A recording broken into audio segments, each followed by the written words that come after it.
last night we went through a great discussion. And we talked about the 2019 and how the year 2019 is quickly approaching. We talked about the prophecy as it is written. Some of the brethren, they quoted Isaiah as where the prophecy of slavery was written. Some say Genesis. But I was saying to the brethren that how excited I was and how I felt that when we were back in Earl's Court, we were back there, I was probably about 21 years old. And we sat there in Earl's Court basement and we were hearing our elder Shadrach go up on the podium and talked about Isaiah 19. And he spoke about 2019 as the closing of a 400 years. And now as we are reaching 2019, we're starting to see the Spirit stir. We're starting to feel the wind blowing.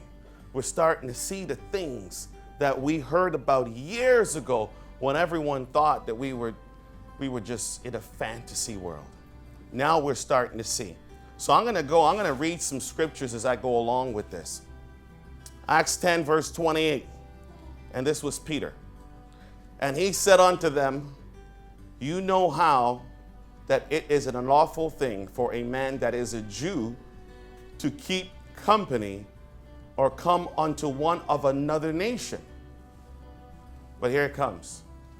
But God had showed me that I should not call any man common or unclean. Now, when we say any, let's break that down.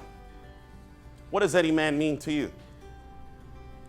It means any man. It means that if the man is black, if God has chosen him and touched his spirit, and he comes knocking on your door to know about your God, you teach him. He's not common or unclean. It means that if a man is white and he comes knocking on your door to say, teach me about the greatness of your God, you teach him because he is not common or unclean. It means that if a man is brown, he comes knocking your doors and say, teach me about the great God that you serve. He is not common or unclean. In fact, I'll say this to prove a point.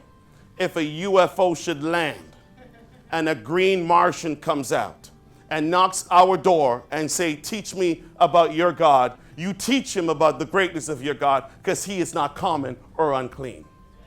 We have looked through the eyes of Peter and have come to this understanding. Jeremiah 16 verse 19 says, O Lord, my strength and my fortress and my refuge in the day of affliction. The Gentiles shall come unto thee from the ends of the earth, and shall say, surely our fathers have inherited lies, vanity, and things wherein there is no profit. They will. And when they do, and I'm not just saying the Gentiles, even when we cast the net, not we, but when our God and his spirit cast the net out there, a wide net, and he goes fishing and he pulls them in, there are going to be people from all nations coming. All nations want to know about the truth. They want to know about who is this God written about in the Bible and the people whom he have chosen. And that time will come because the wind is starting to blow. Romans 1 verse 25 also talks about the same things. It talks about how the world have removed God and substituted God for a lie. And that the world now makes you and I and those who are part of the system worship the creature versus the creator. We're about to put the creator back on center stage. That's what you and I do. We are about to put the creator back on center stage. There's a scripture in John that I love. And Jesus said, it's John 8:58. And it says, Jesus said unto them, verily, verily, I say unto you, before Abraham was, I am. You got to love what we do and how the Spirit has touched this Israelite nation, Worldwide Ministries, because that is also still a mystery to the world. That saying is still a mystery to the world, but this is not the time for me to break down this scripture. But I want to use that same line, if I may, because I like it so much. And when I say I mean the Israelite nation, the children of Israel, the Israelite people, okay? When I say I, that's what I mean. Before Christianity was, I am. Before Judaism was, I am. Before Islam was, I am. My roots go 4,000 years deep. And my tree, the fruits are starting to ripen again. As the wind starts to blow, as it starts to take root, as it starts to move, and the people are hearing the noise, and they're wondering, what's this noise? They're hearing the noise. They can't see where it's coming from because the wind is starting to move. And you and I, we have been called and chosen to be the builders, to be the repairers of the breach, to move away the stumbling blocks and pave the road so those coming after us can find the path to our Father. Because this is how we prove the point to the world that the Israelite Nation Worldwide Ministries is not set up to break down people. But we need to edify the nations, uplift the nations, and true unity that spans the spectrum of race, color, and creed comes under the umbrella of truth. Because my brothers and sisters are all different shades of colors in this place. And I did use the term brothers and sisters. We had a prophet, a brother. His name is Ezekiel. I don't know if you guys ever heard of Ezekiel. But Ezekiel, one day, the hand of the Lord raised him, hold him, and took him out. Full speed, faster than anything you could imagine. And he takes him out there. And as Ezekiel goes, he sees, as he is in the middle of the valley, he sees bones scattered abroad, bones everywhere, bones and bones and bones innumerable. And then a voice says, Ezekiel, can these bones live? So Ezekiel says, I don't know. Only you, God, knows this.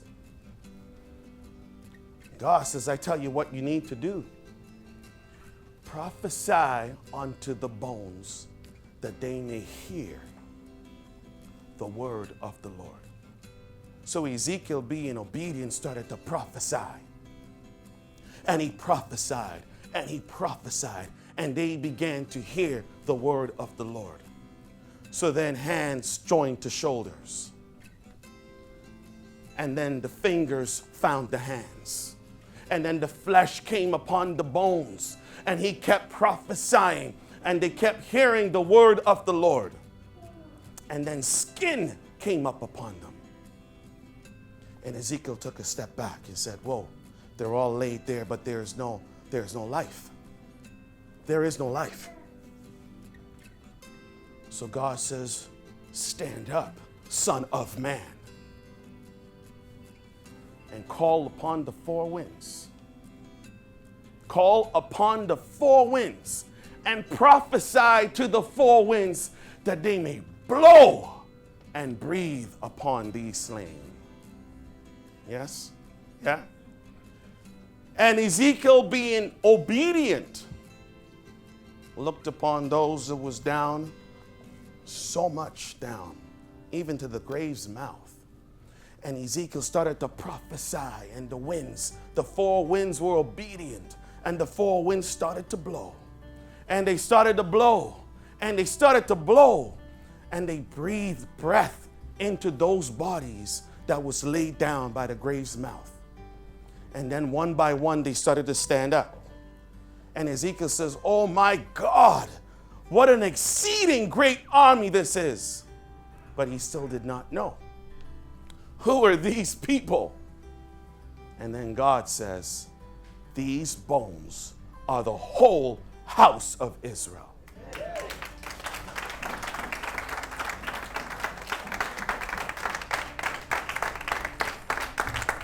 The wind is blowing. No longer say to yourself that you are dry bones. Ladies and gentlemen, we have been placed in a position to teach the world about the greatness of our God.